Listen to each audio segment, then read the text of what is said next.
Okay, back with the Browning, not the Bushmaster. I almost said Bushmaster, and I was like, wait a minute, that's a snake. So here's the Browning, the buck mark. What does this signify? So this is a trademark by the Browning Corporation. Here's a buck mark logo, which has a buck.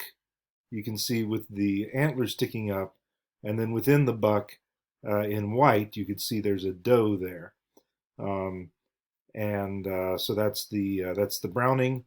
It's a gun maker, and the symbol's been around since the 70s. But in the past 10 years or so, it's been going all over the place, and usually on cars, and even well, the one I was showing is pink, right? So it's camo, but it's pink camo, right? So uh, camo typically is supposed to be, it looks like nature, so it's green or brown, but then, because of gendered marketing, it has to be pink, uh, which doesn't really protect you because there aren't that many pink environments out there.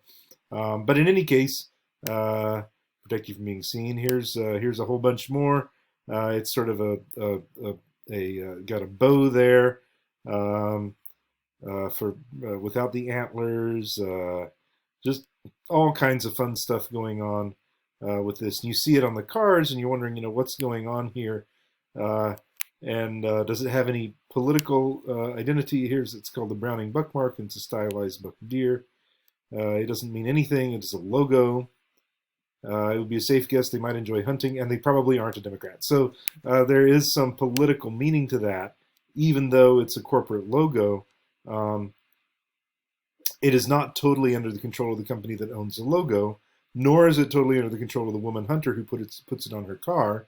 Is it totally under the control of the people who see it? If you don't know what it means or can't recognize it, then maybe it just sort of passes by.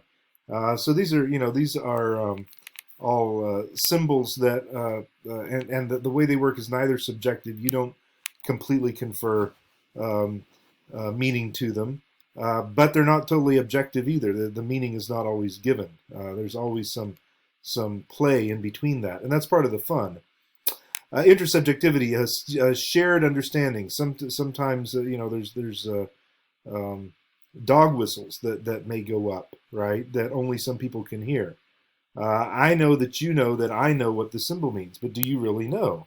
And so here's the circle game.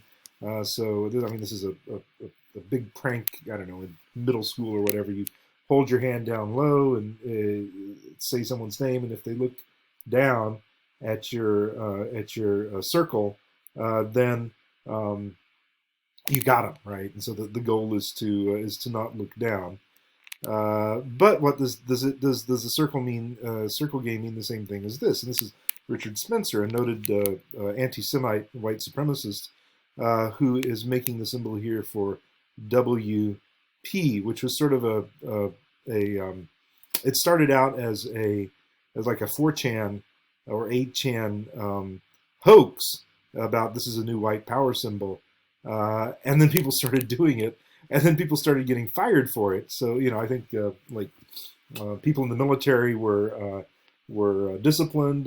People have lost their jobs for making this white power symbol, which originally was just a hoax, but now is an actual racist hand signal that you find all over the place. People making it in pictures, and then always denying and saying no, it's not.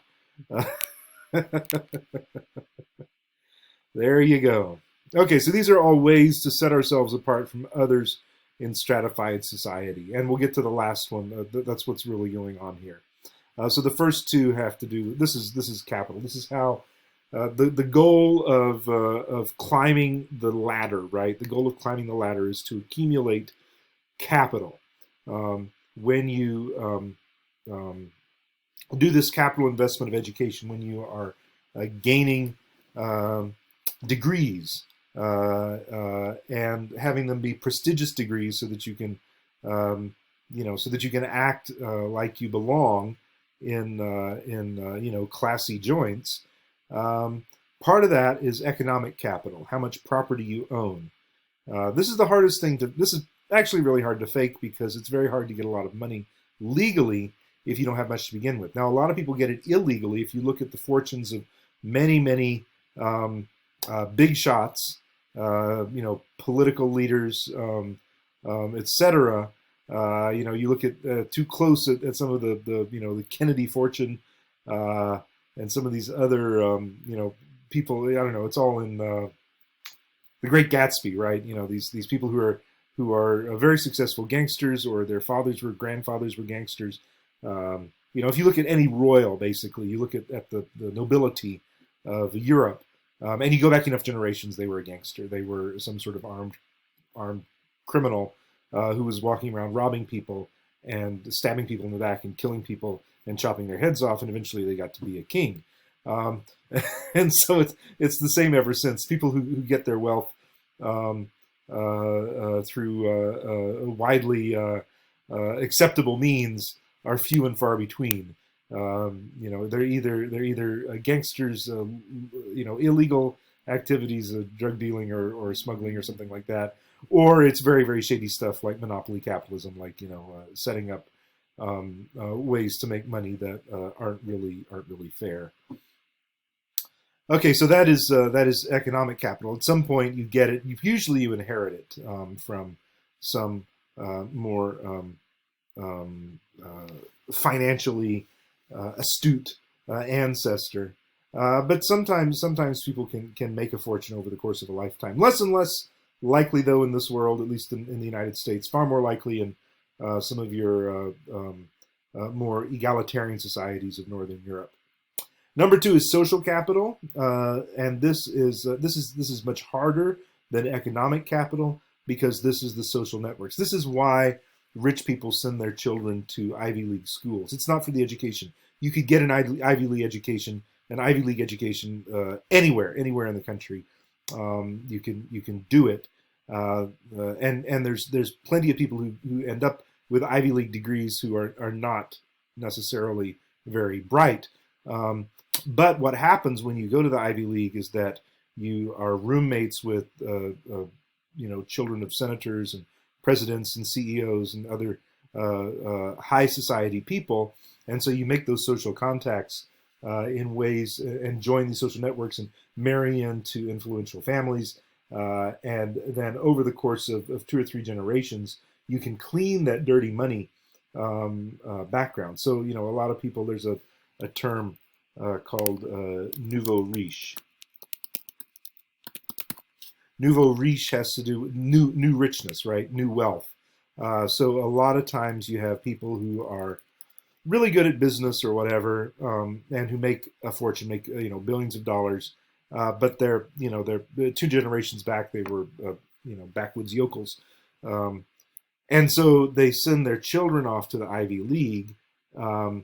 To rub elbows with the rich and fabulous and maybe marry, so that their grandkids can, have, especially marry up, but not necessarily with the money. You see a lot of this in European nobility in the early 20th century when they lost all of their wealth, but they had their family name, and so they would marry the daughter of the corn merchant or the pork king of Chicago or whatever, who's like a bazillionaire.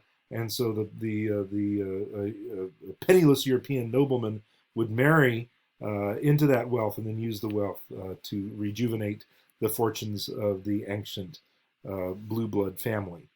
And the payoff of that is that the pork king gets to have grandkids who have titles. You see, so he he can build his Scottish castle in Chicago, in in Illinois, but he doesn't really sort of have it until he has the Scottish title for his great grandkids or whatever as well. And so that's how you get social capital. It explains why Hollywood stars were committing felony crime to get their kids into these Ivy League schools. It's all about social climbing. And then cultural capital is actually the easiest one to do. What kinds of things you know? It's not easy, but you can you can figure out, you can fake it. You can fake it as a high class person if you learn about style and learn how to consume, buy the right things in the right ways. Many nouveau riches get caught here because they don't have the right taste for their social class, even though they have the friends and the money. On the other hand, uh, it's relatively easy for some people to develop champagne taste on a Bud Light budget and be able to recognize things that don't fit. Oh, that looks like that. That's wrong. That's not how it should look. It should look like this over here. Just by reading the right kinds of magazines and by talking to the right kinds of people, people can fake it. This was the distinction in the 50s between the hipster and the a beatnik, in that the hipsters were usually middle class, upper middle class white people coming from New England, who were coming to New York to smoke marijuana cigarettes with the hot jazz Negroes of Harlem. Those were the hipsters. The beatniks were the white working class kids in Bronx or Queens or whatever, who were also interested in hot jazz, couldn't afford the marijuana cigarettes, but couldn't really, would scam their way into the clubs and knew all of the ways of talking, could talk the jive and all the rest. Okay, hipster versus beatnik. Okay, I'm going to stop it here and come back and talk about finish up the cultural capital.